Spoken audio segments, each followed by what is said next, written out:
Hello and welcome to the Music Survival Guide, the independent musician's guide on how to survive in the music industry.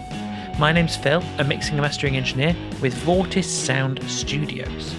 Well, good day to you. I hope you're all doing well wherever in the world you are, whatever is going on, if you are past the pandemic or if you're not. Hello to you.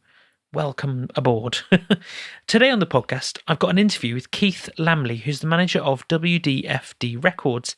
If you ever want to know what goes into managing a label, then stick around, because this interview is for you. Keith, seriously though, Keith is like the loveliest man you could ever hope to meet and has a deep well of knowledge for you to learn from. So if you want to learn from him, again, stick around. We also discuss his nickname, should you want to know that. I mean, you might not, but you never know. So anyway, I'm not going to mess about any longer. On with the interview.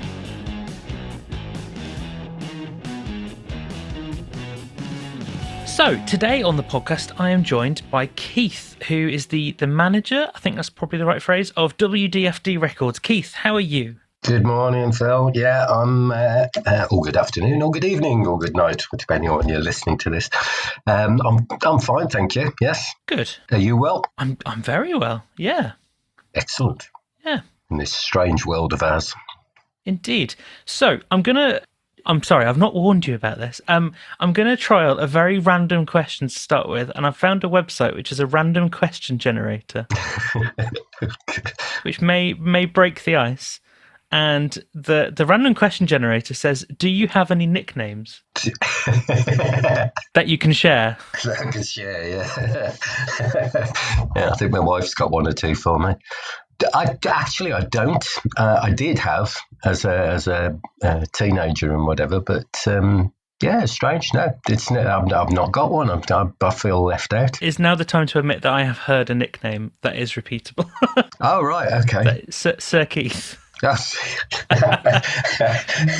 Well, I would never lay claim to that one. Yes, I've heard that, but that's fair. It's very, very lovely. Probably totally unfounded, but yeah, I'll happily take that one. Thank you. So, a more serious question: how did you get into music? What was your kind of way in to this world?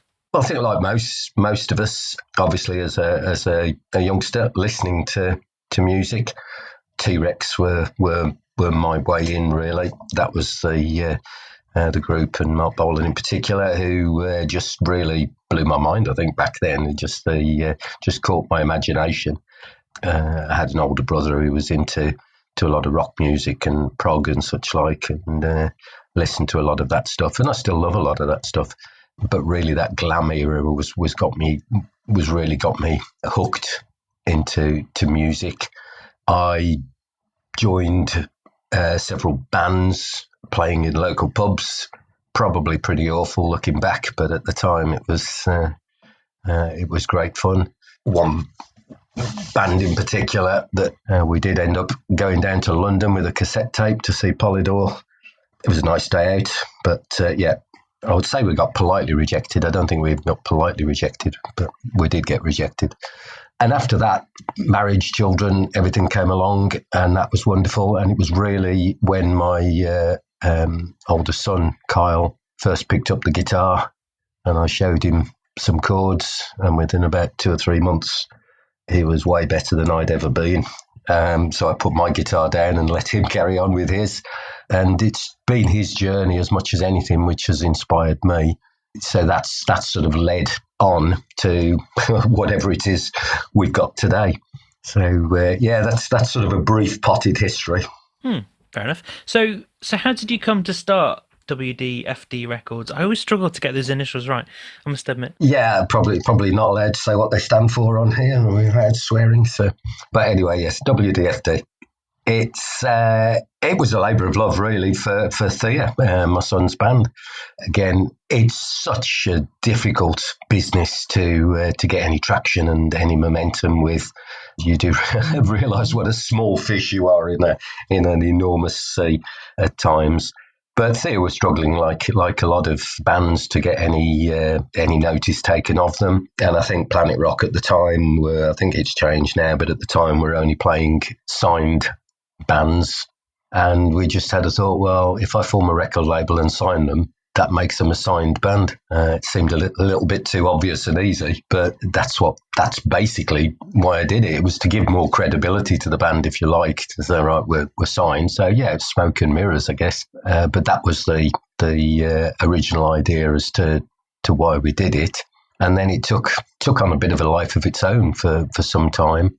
I think now we've got more of a strategy and a plan about things, but initially it was very flattering that other people were interested in what we were doing and wanted to be a part of it. Why do you think it is that bands are taken more seriously when they have a label of some description rather than an independent artist? I don't know, and I'm not sure that's true in every case. There are bands doing well that are independent.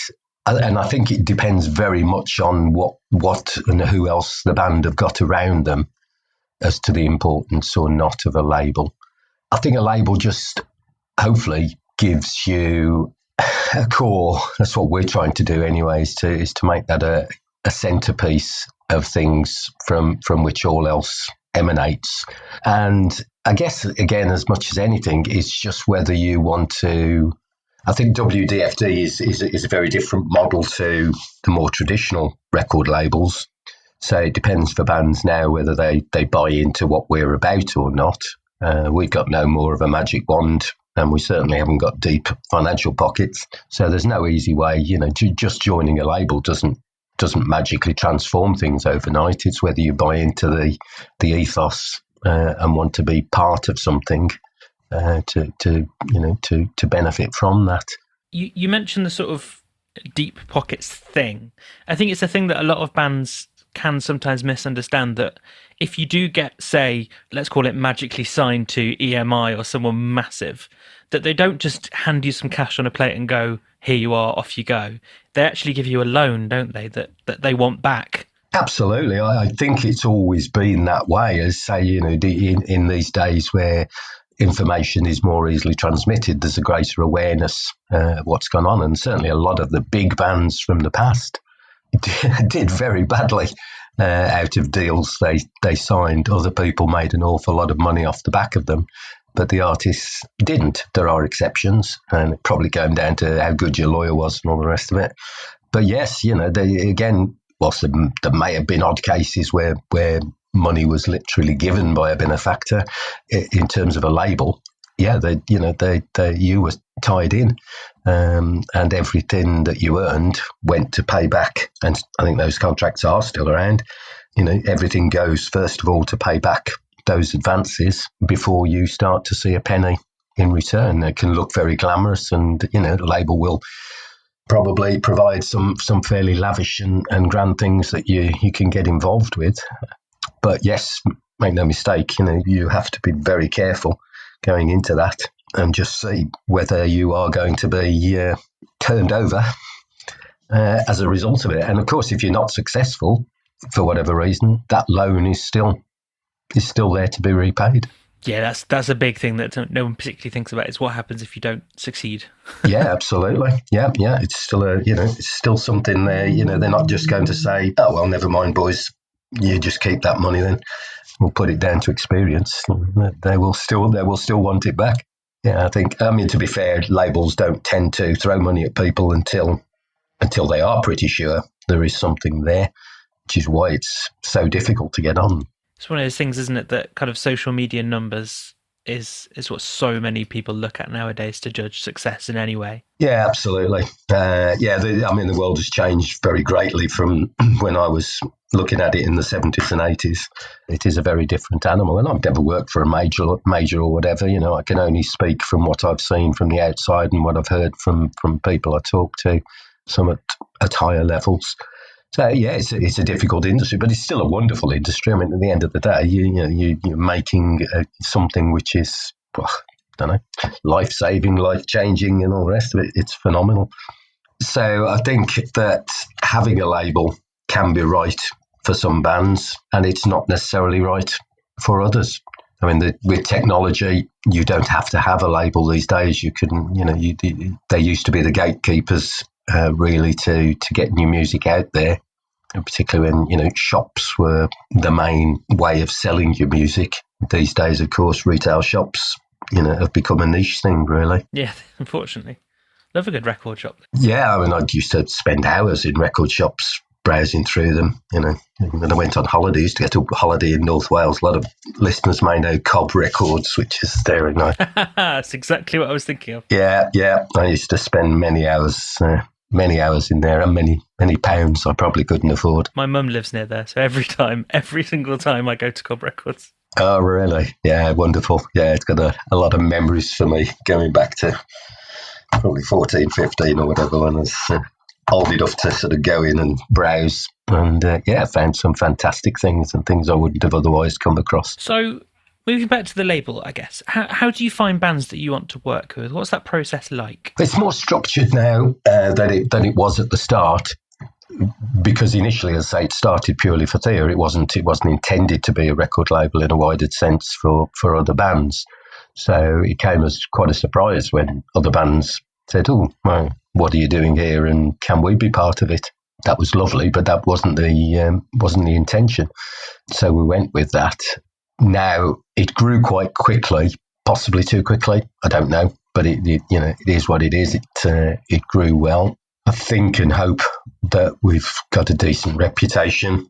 You're never quite sure what people are saying about you, of course, in this wonderful world, but not had any particularly bad feedback. Not everybody buys into what we do or agrees with the way we approach things. We're very much on a cooperative basis where we try to support each other and try to have the sum of the whole is greater than the parts type approach, and that isn't necessarily for everyone. I get that.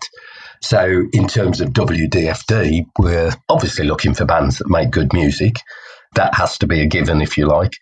That's subjective, clearly, because what one person will like, another may not. So I know what I like to listen to, but for me, it's more about whether a band has not just got that, or the music that potentially appeals to a wide number of people. It's as much about them as people and whether they're committed, hardworking, or whether they're just looking for somebody to open doors for them to step through without having to put in the legwork themselves.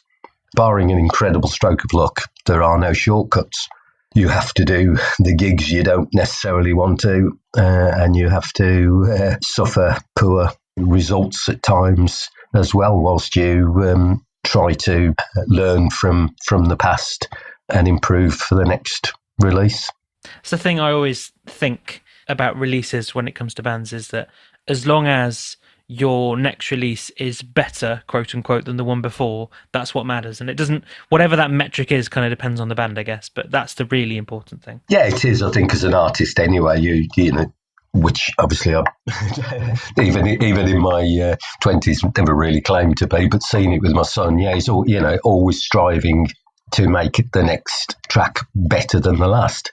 Now again, not everyone will agree with that, and again, it happens to the big bands. Saying, "Oh yeah, their first album was the best," or "Yeah, I like the old stuff, but I don't like the new stuff." So it's always a difficult one, but you have to creatively feel that you're progressing. And I think very much that's where the services of someone like yourself comes in, Phil. Again, this is a big thing for me. It's very easy now with technology to home record and do things, and that's great. But I think, again, where a label and particularly someone like yourself can come in is just being objective and standing back and saying, actually, we really need another pair of ears here. We really need to rethink this. Yes, I know what you can hear in your head, but if you want it to be the best it can be, let's try this, let's do that, let's experiment. And that can be very difficult for an artist to let go of that process. Again, in the past, you went into a studio and it was, to a large extent, taken out of your hands. The label was paying for the studio, they did whatever, and something came out the other end. They were in charge. Yeah, absolutely. They literally moulded you and moulded your sound and all the rest. These days you can do it yourself, which is great, but you still have to be brave enough at times to stand back and say, okay, but could this be better still? You found, say in this scenario, a band, whoever they are, that you think they're really good, they have their wits about them, they're doing well, what happens then? Do you approach them, or? It's happened both ways, to be honest. Sometimes the band has approached us, and sometimes we've approached the band. I mean, it's a privilege to listen to bands if they send their stuff in. It's awful when you have to say, it's really not for us. But it's still a wonderful compliment and feeling when a band sends their stuff in to you for you to consider. But really now, as I say, we've been through a phase of, let's say, perhaps too rapid growth and a little bit of sort of sorting out as time's gone on. Now we're very much, and I say we because I've managed to get some volunteers as a team to help me with some of the workload, because there is a lot of work involved, and this isn't my day job. This is a passionate hobby. So I do have a full-time day job and family and other calls on the time. So we've managed to, again, hone it down, really. I'm a big one on image. Maybe it goes back to the glam thing, I don't know. Probably has influenced me. But for me, music, if I'm sitting here with the headphones on, that's it. I get lost in the moment. But if I'm going to a gig, or of course now with YouTube, phenomenon generally of social media, visuals are extremely important. Whether it's equally as important or not, I don't know. But we do observe things with both ears and eyes. So I look for something which is interesting. I don't want myself, I don't know, some people do, and that's absolutely fine, but I don't want myself to look at a band that appears to have stepped straight out of the 70s or 80s. I was there, I saw that. I don't need that in the 2010s and 20s. Again, whatever you're comfortable with, if that's what you want to do, that's absolutely fine. But for me, objectively looking at it and saying, can we build on this? I want something which is fresh and different, which is a tall order, because there's very little that hasn't been done before. But again, it's about attitude, really. It's about approach. Again, the days of throwing televisions out the window or hotel window, or constantly being drunk and drugs and all the rest of it, that's boring, isn't it now? It's, that's all old hat. So you want artists that can relate, that people can relate to, who are singing about things that are relevant. Yeah, I mean, love's always relevant, but, you can only put out so many albums of love songs. You've got to be talking. There's so many things going on in the world at the moment that for a lyricist, it should be a dream come true, because there are just so many things that people care about that you can be tapping into. I understand that this may be a question that you can only answer so much about for obvious reasons, but what goes into a typical contract that you sign with bands? Well, again, typical is difficult because, as I say, I don't get to see other labels' contracts, so I'm not sure. And certainly the big labels, as we say, you are still going to be very much at their behest, and that's fair enough because they're the ones putting the money in. For us, I've kept it deliberately a very short contract, 2.5 pages, including signatures, and it's not small print, mainly because I don't want any hassle. I don't want anybody suing me. I don't want anybody moaning about me, saying, I'm locked into this. I did this label I thought would change my life, and they haven't. If somebody wants to walk away from WDFD, that's it. They can. There's absolutely no tie-ins. Obviously, we ask them to do certain things in terms of supporting each other and behaving in a good manner, particularly on social media. Ask, obviously, technical things about, the format of stuff and artwork and YouTube videos and so on. But I don't think, and certainly the feedback so far, there's never been anything untoward in there. Nothing that an artist so far has said, okay, yeah, didn't think that. I guess you also want it to be quite straightforward to avoid any potential reputational damage. Absolutely. I'm doing this for the love to a large extent anyway. I've made not a single penny from it. It's all been one-way traffic in terms of money going into the label and trying to build the brand and the reputation, sponsor festivals, advertise and so on. And sales from albums so far, unfortunately, have nowhere near covered that.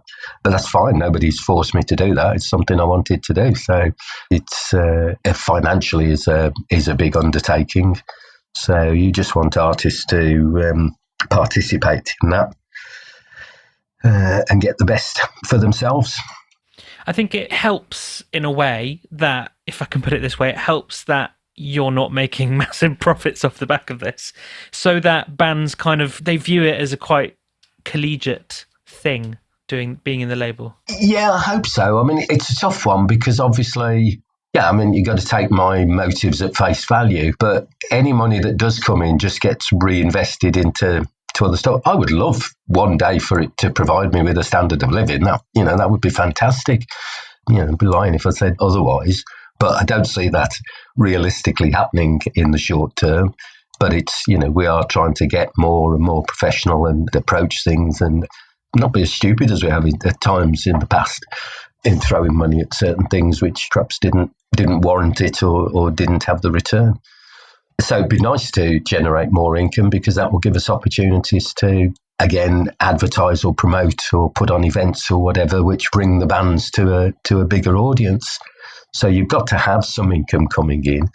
It isn't, it can't just be it can be a charitable thing, but it will only have a very, very short lifespan as such. But yes, hopefully the bands realise, I try to be as transparent as possible about that. And yeah, I'm sure the bands would all rather have things done for nothing. But I think they all appreciate that there has to be a sharing of revenue from these things for it to work. Yeah, it's a difficult balance, isn't it? It's fair to say. So, in your mind, what's the advantage of a band joining a label, big or small, versus staying independent? I think, well, say clearly big, that's just a case of weighing up the pros and cons and deciding if the terms and conditions are acceptable and get proper advice. I think get proper advice at all times is crucial. Get advice from people you trust or people who've been there, done that. With smaller labels, I think it is more about, do you buy into what they're trying to do? I mean, Earache are a great example in our genre who've done tremendous things for their artists. I don't know, no idea what their contracts are like and what they do. But clearly they, again, they're very selective on who they work with and they tend to have some very good results. Again, you've got to go into things with your eyes open, clearly. With WDFD, we're almost more of a feeder label, a starter label. Bands that need some structure, need a leg up, need guidance on all the things that most of them have no idea about in terms of royalties and publishing rights and just PRS, PPL. It's incredible. All those things. Yeah, they just are not collecting money, which is legitimately theirs because no one's told them to. No one's suggested it. And basic things like making sure your gear's insured properly. And I guess it's also a place where bands can come together and share their challenges and things. Whereas if you are truly independent and on your own, sharing that stuff is a bit harder. I think so. Yeah, I think that's a very difficult one. We have bi-monthly meetings, Zoom meetings for the bands where, we tend to have a guest speaker. I think we had a gentleman who looked very much like you talk at one of our meetings, which was very well received. So yeah, we try to bring in people to educate the bands, if that doesn't sound patronising. But again, you don't know what you don't know until you find out you don't know it. So it's just helping bands to get that knowledge and information, whatever they then choose to do with it. But yes, very much also to just hear from peer bands and that are having the same struggles or successes as you. So hopefully that is a benefit of joining a label, that you get access to things that you wouldn't by yourself. But the truth is you can do everything yourself in this day and age. You don't need a label. It's not like, we're doing something magical that you can't do yourself. It's just that, can you do it? Have you got the knowledge and the skill set? Have you got the time? Is it what you want to do? Most musicians just want to play music. They don't want to be sitting, registering all their works and doing this, that and the other, and some of the more boring stuff. So, it's a journey which is for some and which isn't for others. Again, a label is not a manager. You generally need a good manager, someone to kick you up the backside or guide things. And it all costs money, which, as we know, most musicians do not have potfuls of money any more than I do. So what we're trying to do, as I say, is just give them a chance. Just try and collectively put our hands up and wave above the crowd and just saying, hey, we've got some really good bands here. that you should listen to. Yes, a platform for people to hopefully be seen a bit better, basically. Yeah. What's been the most challenging thing about setting up a record label? Maybe something you weren't expecting along the way? Probably been the technicalities of just making sure everything is registered correctly or done correctly. Again, I've had a few minor horrors along the way where things haven't appeared online at the time they're supposed to. I don't know, I'm trying to think of good examples. Thankfully, there haven't been too many horror stories, but there are just things sometimes which are completely outside of your control. And it's those frustrations sometimes, which obviously the band is looking for you to sort out, and you're sort of going, but this wasn't my fault. I'm not quite sure what to do, because as I say, this is it's not a full-time endeavour where I'm getting paid to do what I do, and I've got 40 years experience of doing it. So I think that has been the most challenging part, is learning as you go along. Because, as I say, the way WDFD happened, as I've said before, it wasn't ever set out from the start to be a record label providing services for bands in this way. It was for my son, and it's grown from there. So we've just had to meet those challenges head on. And certainly when I was doing it by myself, that was very challenging at times. And there's still many days where you think, what on earth am I doing? Why would I do this? I don't need to do this. Not making anything from it, and I'm not having I'm not getting the success these artists deserve. Constantly questioning yourself as to whether you can do things better. But I mean, to maybe reassure you, I think everyone goes through that. That's something that I go through about the podcast, about my business. That's something that bands go through, where they question, should we bother? So it's perfectly normal to have those kinds of thoughts. Yeah, I'm sure it is. And I think it's good. I think it's healthy. It's a sign that you do care. But I would gladly have success for all the artists tomorrow, because I believe passionately that they deserve it, just as so many others out there do. But that's not inside my control, and that's not the way of the world. There's no reason why anybody can't be famous or rich. By the same token, it's just not going to happen for the majority. My final question that I've got here is a nice positive one, hopefully, to end the chat about, is what is the best thing about setting up a record label? What's been your favourite moment or whatever it is?